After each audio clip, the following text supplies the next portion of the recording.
my presentation. And I know hopefully we've all been having a good time yesterday and today, getting a lot of very useful and valuable information. I'm hoping this will provide you with some more information. I'm also very interested in your ideas, your reflections, and your feedback about a project I'm working on and a project that I'd like to make more accessible, which is, of course, why we're here. Let me tell you a little bit about what's on the table, because these are things that you can refer to after the program, since our setup today is a little different than yesterday with all tables. I have a couple different handouts. I have these materials are all to stay here, but everything on this side of the table, you are welcome to have one or more of them if you are so inclined, and my business card and a sign-up sheet. So I know some of you may be rushing off to the last presentation of the day. Some of you may have time to stick around and talk. I'm happy to do that after the presentation, unless I guess somebody else comes and kicks us out.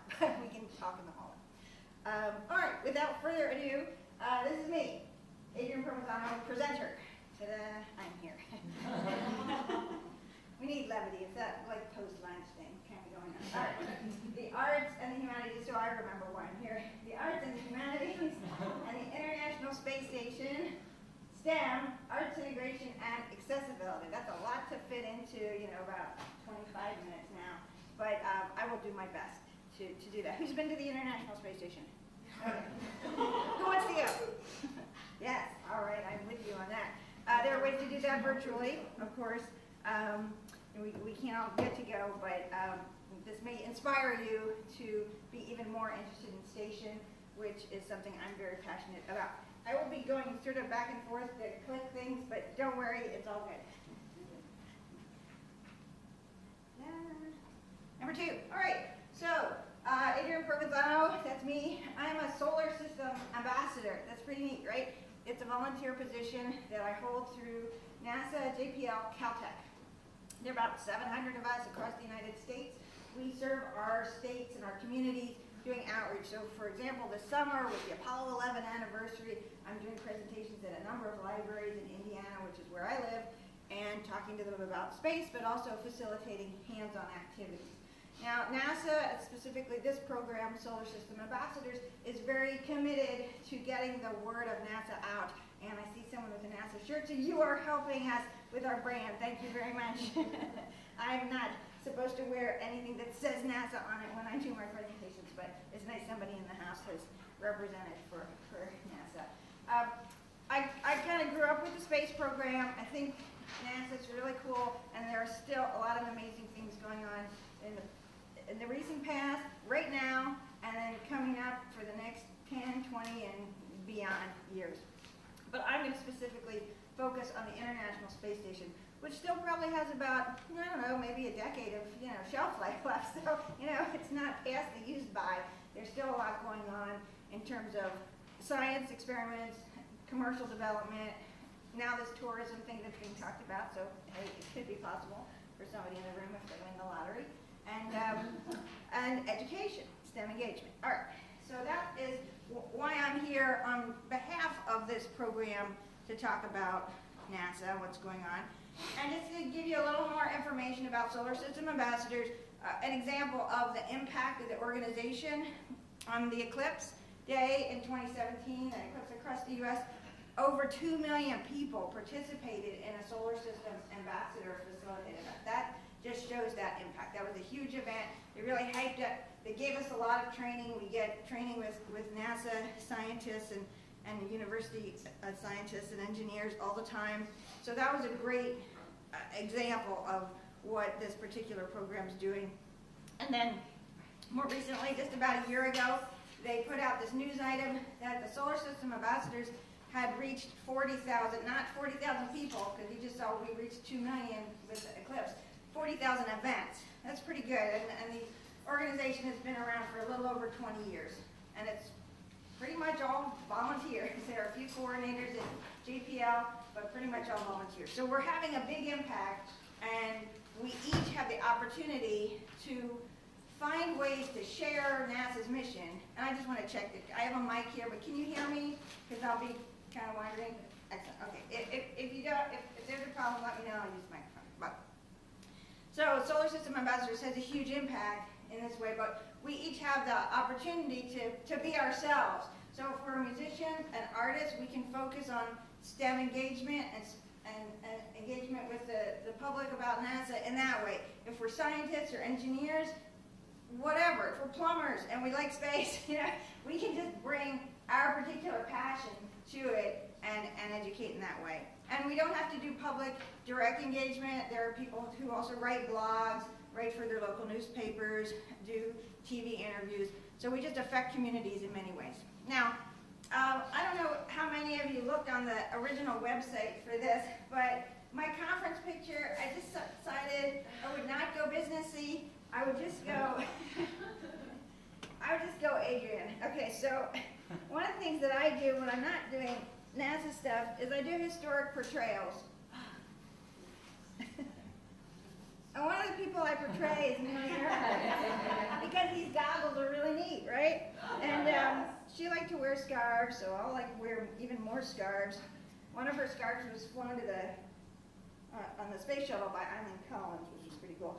And then this kind of shows the world, which she was traveling around. So I would wear boots. It's a little hot for that. But this is kind of I am Amelia. Okay, that was kind of enough of that because my glasses are all fogged up. But the reason I put that up there's two reasons. One is she's an incredibly inspiring person. And one of the things that I've been finding just in this day and a half or so, this is an incredibly inspiring conference, right? Just to meet people, to see what's going on, to see where the needs are, and how we all have an opportunity to do something. And what you may or may not know is Amelia was also, it's like I know her, Amelia, where's BFF. Right?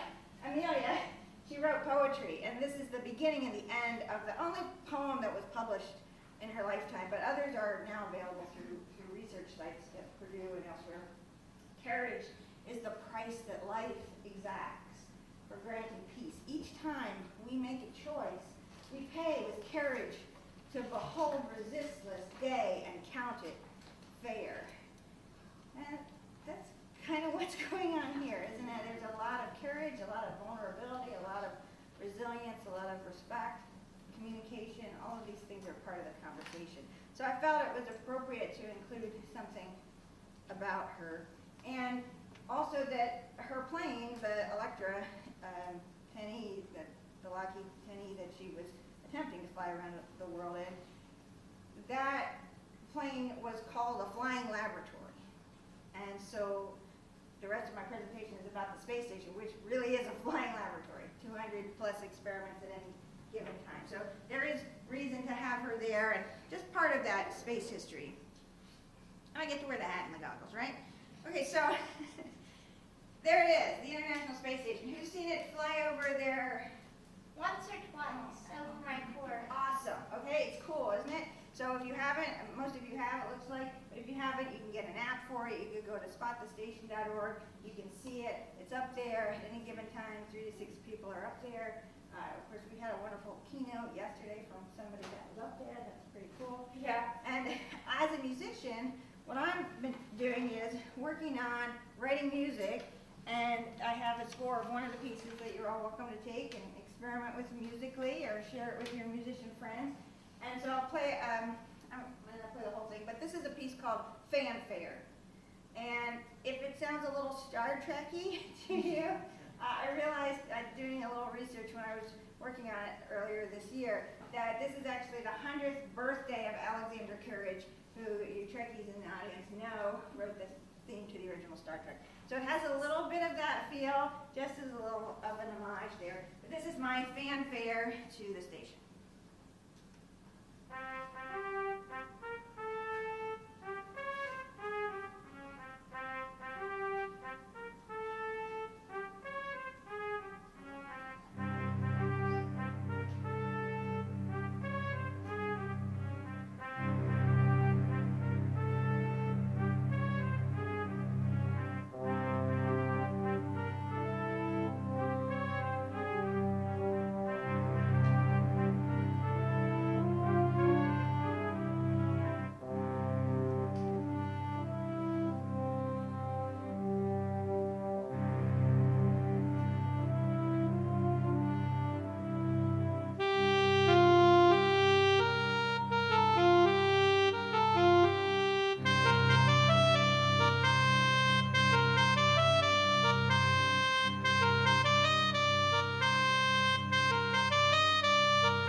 So I started getting this idea of wanting to write a piece that was modular, like the station. And so all of the pieces, there are 7 pieces, and they all have in some way this sense of modularity and a sense of orbit. Those are sort of the 2 consistent themes that I wanted to try to represent musically.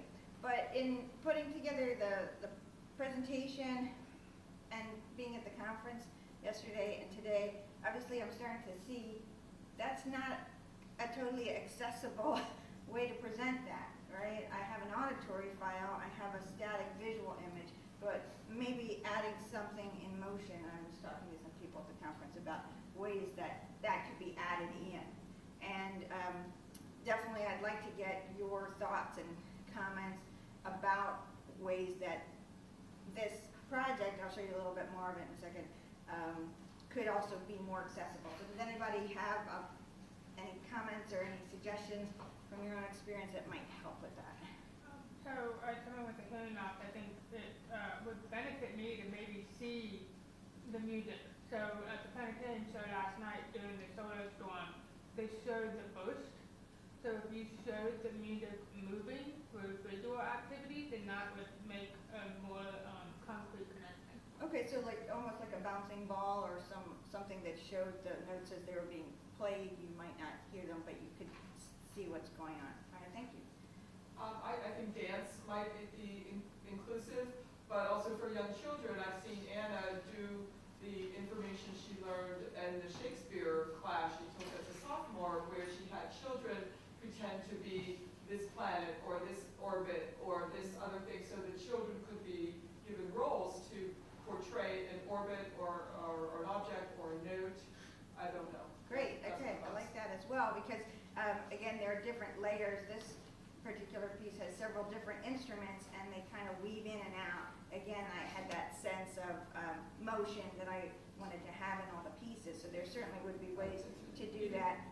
To feel the piece too, like I want to soar at certain, music that I hear, and so children could also be involved that way. Oh, that's great to have motions that would actually go along with the melody going up or down and all that. Okay, any others? If you had stereo speakers, 3D sound would be really good. Woohoo. So you can go left, right channel, high, low pitch, move it around, as you said, like an orbit. Yes. So you can move it depending on where you want it to be. Oh, that would be great. So then we'd have that physical sensation of motion, because it would be moving around in the room, and like in a movie theater, I guess, where you have that surround sound. I have surround sound in my back room at home. So this would be good to play. You But would it also feel be like you're great- in the space station. It'd be great on headsets too. Okay, yeah, I hadn't thought about that. Like make it an individual experience. All right, great. Okay, so I'm gonna mentally jot those down, and I'll write them down, and there'll be another point to give me some feedback on that, and of course afterwards. So what I've been doing is coming up with these 7 different pieces, and last year at the Space Station Research and Development Conference, I had this poster on exhibit which gave an overview. And project development doesn't always happen the way to plan. I had initially thought this would be an orchestral piece, and then I realized that's not my strength skill set, although I would love to have this ultimately orchestrated, perhaps by me, perhaps by someone else. But I started thinking of it more as music to somehow get into the hands and the voices and the instrumentation of children performing it, and adults performing it, and collaborating in that way. So it's become a metaphor for the kind of teamwork and collaboration that goes on the station. And each piece is inspired in some way by imagery, either of the station or taken from the station. So we have spacewalk here, and we have flowers that were grown on this space station and shown in the cupola floating auroras. This was the initial, last December, 20 years ago, last December, the initial 2 pieces of the station came together.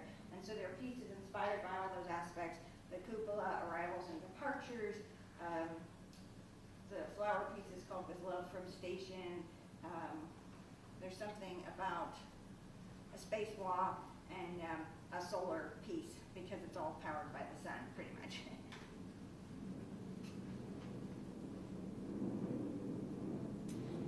And again, this just gives you an another overview of another one of the pieces. So this is the piece assembly that I have the score for you. I'll play that so you can hear how these 5 different motifs all intersect and interweave, because there are 5 space agencies that are part of NASA. So while you're not a part of NASA, that are part of the International Space Station, right?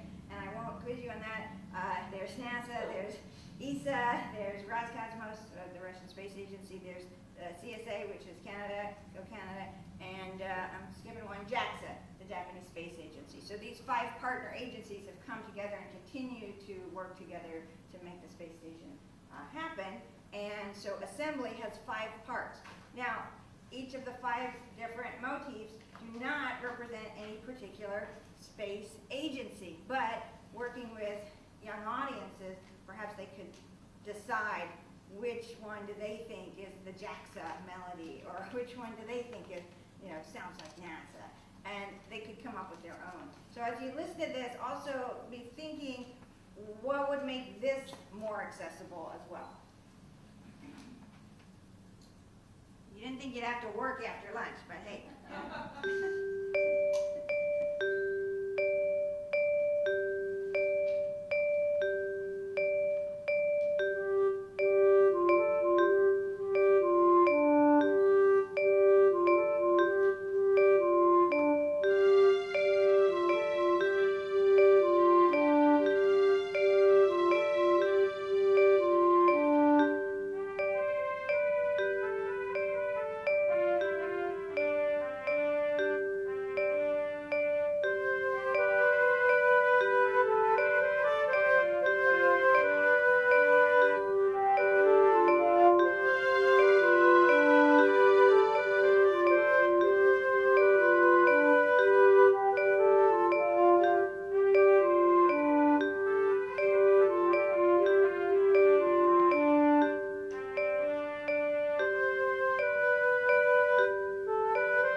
So let me tell you just a little bit more about that piece.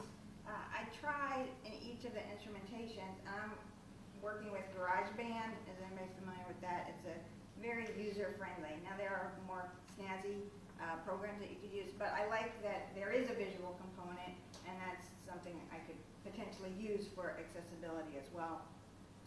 But I've tried in the pieces to use at least some of the instrumentation that has been played on the space station. So there has been a trumpet played by Frank Culbertson. There has been a saxophone, which we heard in the last piece, by Thomas Pesquet, the French astronaut, played saxophone up there, I think this last year. Katie Coleman played flute. We heard the flute there, and I didn't include the bagpipe, although that has been used. Kjell Lindgren played bagpipe up there. There's a keyboard, so keyboards usually have different settings, so the xylophone could perhaps come from the keyboard. So I'm also trying to use the instrumentation that I've chosen to be another potential education and engagement point, because the student might say, oh, I play the trumpet, or my cousin plays the flute, and that can also draw them into the piece as well. So any thoughts about how that particular piece might be made more accessible? Yes. I thought of like different colors that would flash up on the screen for the different notes, or like lines. I think that's meant for music before, or like lines moving up and down. Yeah, so like a graphic interpretation, and we could taking off of your idea as well. So having something visual to show either the notes themselves or maybe the direction of the melody, I like that as well. Any other thoughts? Kind of 2 things. So having it on that, if you did the harmony and the melody in different colors, then you could interweave them, so it would be easier to see the different parts of the song, or even each instrument could have its own color, and then you could even put it that way. And then the other thought was maybe, since this one seems to be a fairly simple melody, maybe doing some kind of a haptic feedback response. So as the music was playing, someone like Glenn could build out a haptic board. So I need to know a little bit more about what that is, because that's. So haptic feedback is like a vibrational. Oh, okay. So, like when you touch your phone, Yes. it tells you that you touched the button because it vibrates under your finger. Okay. All right, so there could be an additional technological aspect to this. So if it was, let's say this was being shown at a museum, maybe there could be some sort of a technological component that someone could also connect physically with what's going on. Great. Any other ideas? I saw, and. You're right first. Well, I was thinking of two things. First, I was looking at, you had a, I guess you call the exploded diagram of the components of the space station, and you were describing that you wrote this on to describe assembly of the space station. Yes. And so maybe, as certain parts of the song come on, somehow if you could make a video like animated or something, you could put it together with different parts. And then the Yes. other thing is you were just, I was thinking about that, and I wasn't thinking about the instruments, but then maybe also you have a visual or something of the instruments themselves so people understand what their relationship is to the space station. It's great. So have a click on the instrument, and then you could get maybe some sort of a And so, yes. information Yeah, box of and some show kind. the space station being assembled, to a big culmination of, there it is, And then we could build on that with the dance idea too. So that could also be another way to bring those pieces together. Well, before you said instrument, then, you had mentioned 5 countries, 5 space agencies. agencies, Yes. but they have country affiliations, right? Yes. So I was thinking, but unfortunately this would take changing the piece quite a bit. I was thinking if it had music from each of the countries that blend together into a cohesive piece. You could have the same instruments, but sort of like in the Russian agency, they have more of a Bolshevik kind of sound. Right. Right. To be representative of the nations. And I actually considered that a while back, and then I ended up doing it this way. But I do think that's another potential sort of add-on activity, and have links maybe. And I've been listening to the Golden Record from the Voyager. Yeah. And that has music from around the world on it, and that's also been an inspiration to me as well. So, and one more, and then we better move on, because otherwise we'll be here all day. Now, I would not mind, but you have. Yeah. So, I'm not the accessibility expert, these other people are, but based on being a music lover my whole life and a stereophile and so on, and listening to placement and what Ken said, and building on what Noreen said, what about, you have the explorer view of the ISS, and you have these different voices from different countries, and the modules come from different countries as well. You use spatial representation of them so that they're in different places. You can sort of sonically build the space station as they come together. You can do that thematically with the music itself as well, because you're bringing in different voices that go with each other, so some combination of those. Some kind of animation that, and also Well, I'm thinking- acoustically using different parts of the room Acoustically. to get that sense of this is coming from this part of the room, and that's coming together. And you can do that with the music as well, too. So I need an engineering music school that can kind of build this out. So I'm working on that too. But if you have suggestions or you want to be involved, please. The idea of this piece is really to share it with the world. That's the idea. When Anisha was speaking the other day, and she talked about she's interested in problem solving, and I'm interested in that as well, but in an arts way, and encouraging people to communicate together and collaborate and all that. So these are good ideas. These are awesome. Okay, so what is STEM? I thought I'd just do a little bit of very basic vocabulary for you. You may know all this, but maybe not.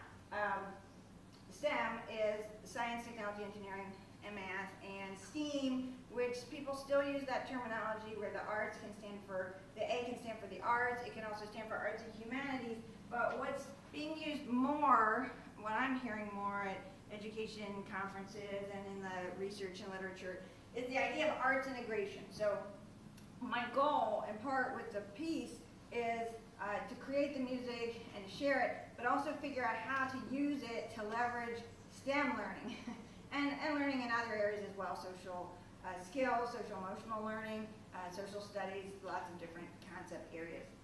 So this is a definition from the Kennedy Center for Performing Arts about arts integration, an approach to teaching. So it's a methodology where students are going to demonstrate understanding with an art form. So on the one hand, you have the art form, and then on the other hand, you have this creative process to connect to another subject area, and you're evolving your understanding, your knowledge in both of them. You're objecting in both, and it's a building tool. So it's not the art is kind of this add-on. We did our STEM focus activity, and we're doing some sort of art project just as a little extra. It's more integrated. So what you're really doing is you're looking at your standards in your state, wherever you are, or national standards, and you're saying, here's an art standard. So, for example, something about understanding melody could be a music arts standard.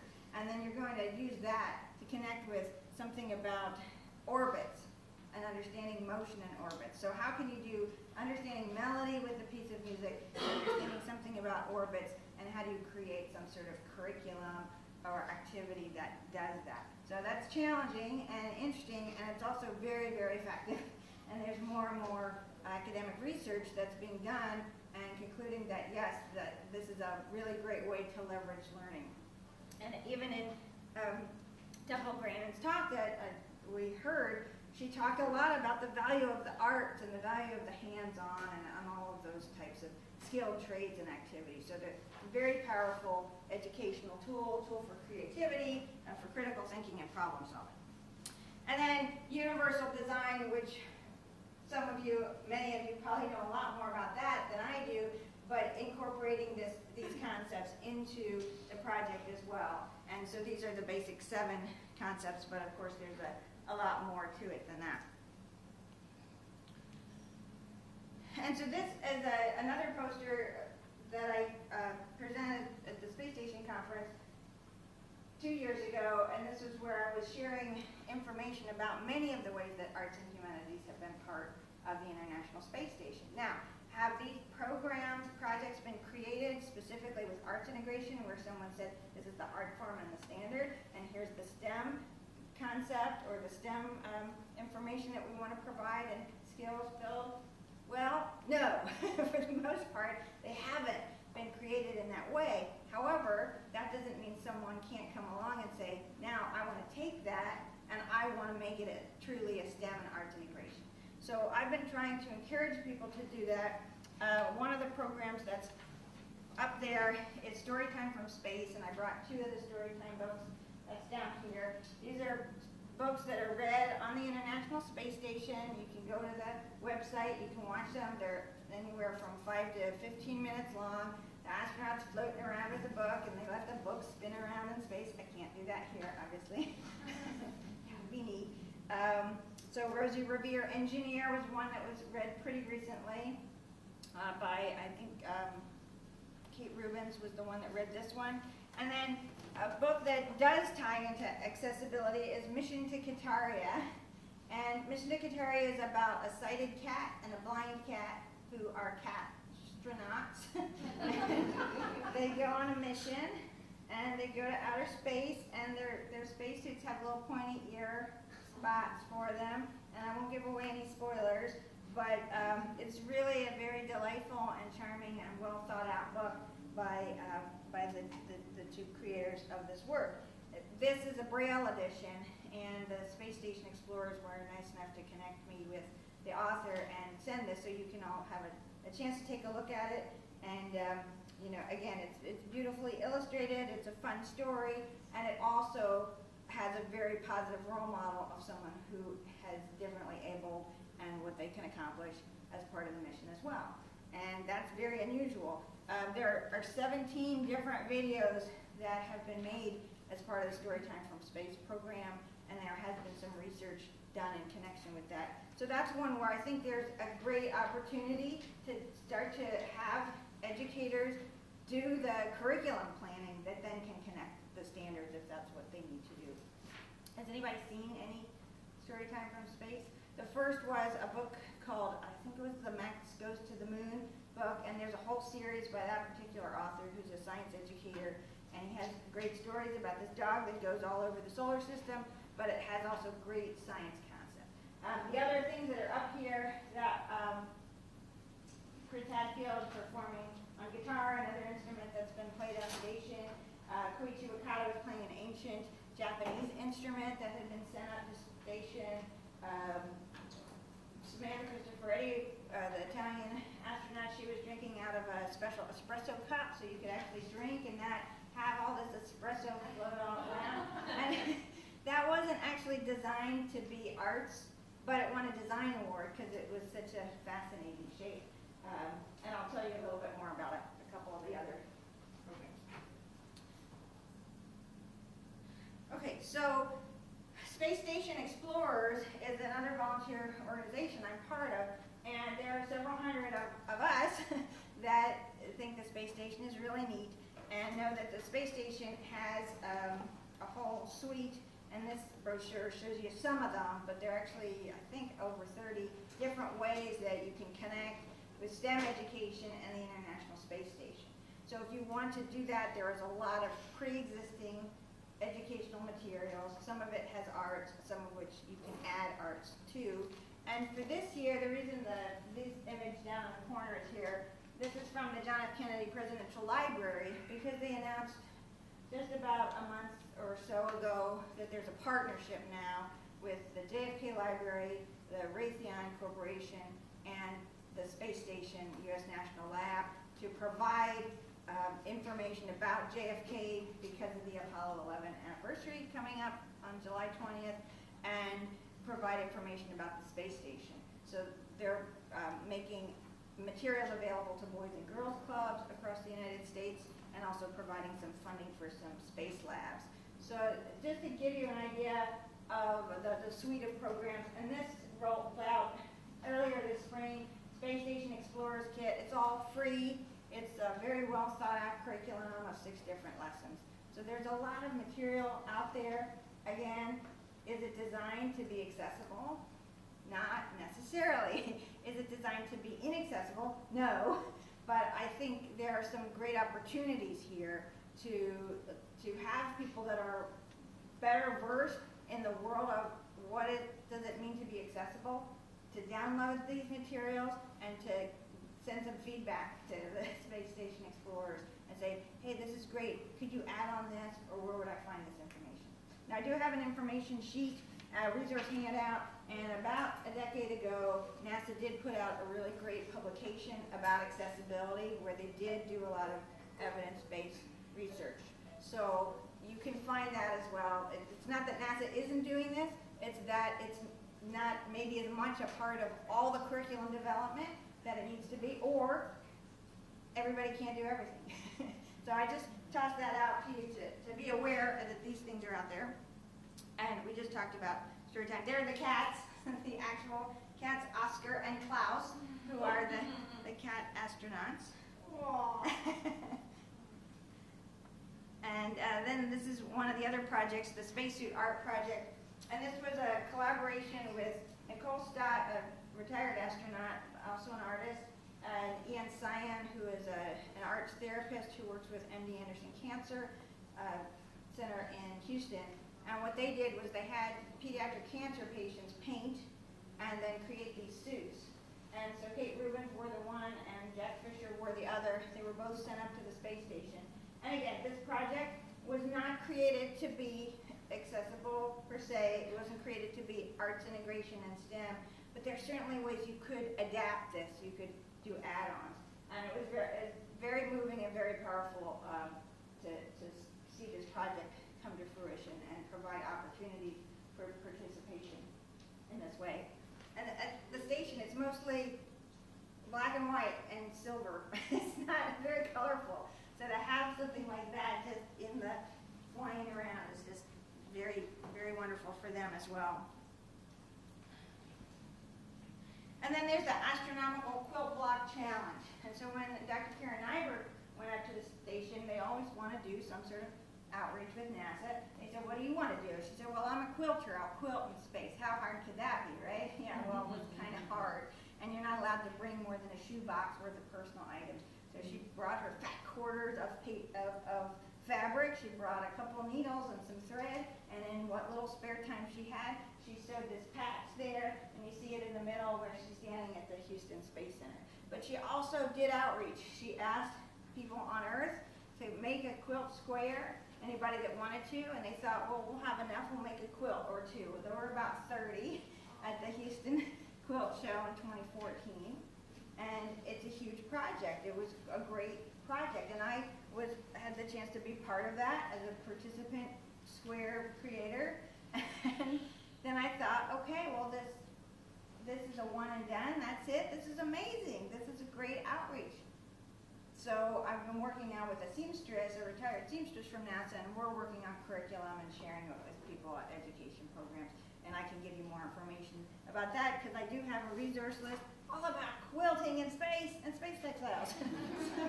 It's not just one of those. Awesome. All right. So there's a lot to do. And then these are just a few images from a workshop I did at the Space Education Conference that's held every year at Space Center Houston. And I did the quilt workshop the first time in 2018. And then I did the workshop again this past February. And one of the teachers that was in my 2018 workshop said, hey, I did that with my student. So that's her phone. And she's a teacher in the Texas area, somewhere in Texas. It's big, but one of those schools. And what she did was she pre-cut all the shapes of space imagery. She gave them to her students, and then they created these space images so that when they were working on their space curriculum, they already had some images in mind in space. And again, you can think about what would make this accessible, because that's good, it's tactile, but maybe that's not hitting all the buttons for visual.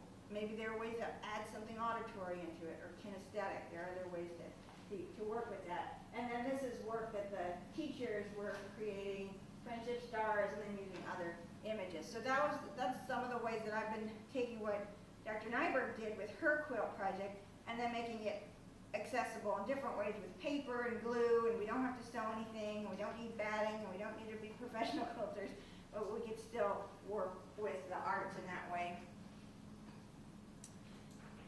And then, Oh, I'm sorry. Oh, yeah. I just have to give you a time check Okay. because we do have another session coming into Okay. this room. I'm taking four things and one Yeah. up on the table. That would be awesome. Take one each Sure. if they need. And I'll try to make some sense too to have that be accessible to people. so pretend you're in the cupola, you just grew these flowers.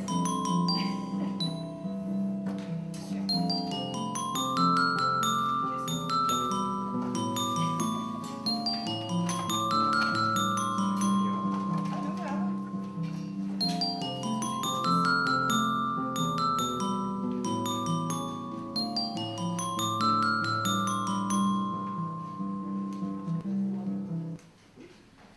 So I'm going to close with two slides. I usually use this quote in a space talk. It's one of my favorite space quotes from the educator, Mr. McAuliffe, because that's what educators do. Yes, what educators do. This is the patch showing Teacher in Space from NASA, and that's another tactile way to teach about spaces with mission patches, to design them and create them. But she was the first educator to travel to space, and her backup did eventually go. And this past year, her experiments were actually completed, and her lesson plans were used on the space station. I touch the future, I teach. That's what education is really all about, this lasting legacy. And then, I haven't been to the space station, but they have a mock-up of the cupola at the Johnson Space Center. So I did my best version of a selfie of looking at, there's a famous photograph that Tracy Caldwell Dyson took when she was on the space station, where she's kind of leaning in the window and looking at, she even won a photography award for taking that. And then that was just last night, looking at Jupiter, just down the block. So, the sky calls to us, another quote that I like to share with people that many of you, all of you may already know, from Carl Sagan. We're all part of this one place, as Mike said in his presentation the other day, one planet, one people, one sky, right? I'm close to your motto. So, and the other motto that I often use about space is ad astra per aspera, which is through hardship to the stars. We all have challenges, but the universe is something that is truly uplifting for all of us. So thank you for coming to my presentation. Feel free to sign up, take anything you want that's in the hallway. I'll be hanging around in the hallway if you have questions and suggestions. Thank you very much.